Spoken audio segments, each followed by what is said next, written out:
थांनाय 31 मार्च बेनिफ्रायनो जागायनानै दिल्ली फारसे आलादा बड'लेण्ड रायजो सोरजिनायनि थाखाय जोङो दिल्लीनि जन्तर मन्तराव 5 एप्रिल खालि धरनाखौ 6 घन्टानि थाखाय खालामनाय जादों।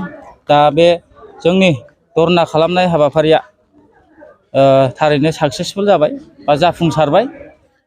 खारन थांनाय बोसोराव जेबायदि जाथाय जानानै थांदोंमोन बे जाथायनिफ्राय जोङो सोलोंनानै देग्लाय नैबे 2023 मायथाइनि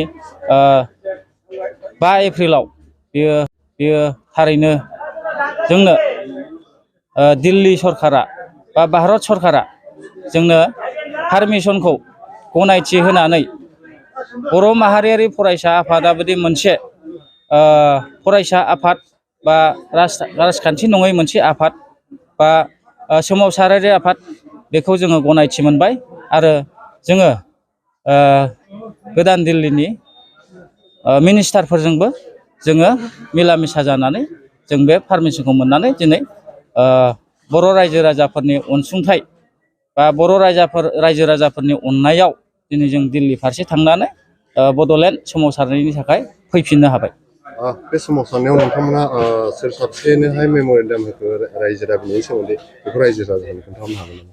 जोङो मेम'रेन्डाम हिसाबै गिबियावनो भारतनि prime minister Shriyut Narendra Modi, home minister Amit Shah, president of India Droupadi Murmu आरो जोंना इउनियन मिनिस्टार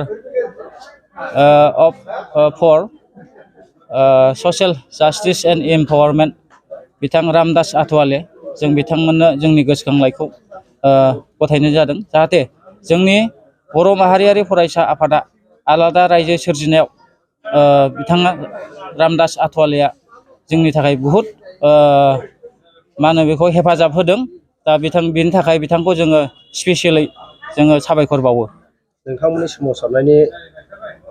सोमावसारनायाव बड'लेण्ड आलादा रायजो सोमावसारनायाव रायजो राजाफोरखौ माबोरै सहाय खालामनानै रायजो राजाफोरखौ जों गनायनांगोन।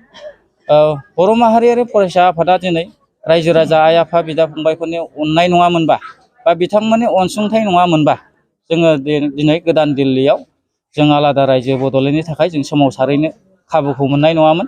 बेनि थाखायनो आङो बनसुनि जानानै बा बर' माहारियारि फरायसा आफादनि जानानै साफ्रोमबो बर' रायजो राजा आइ आफा बिदा फंबायखौ आखाइ खबजबनानै खुलुमहरो आरो फैबाय थानाय समाव बिथांमोनहा आरोबाव नांगौ बायदि जोंनो सहाय होबावो बेखौनो मिजिंथिनाय थाबाय।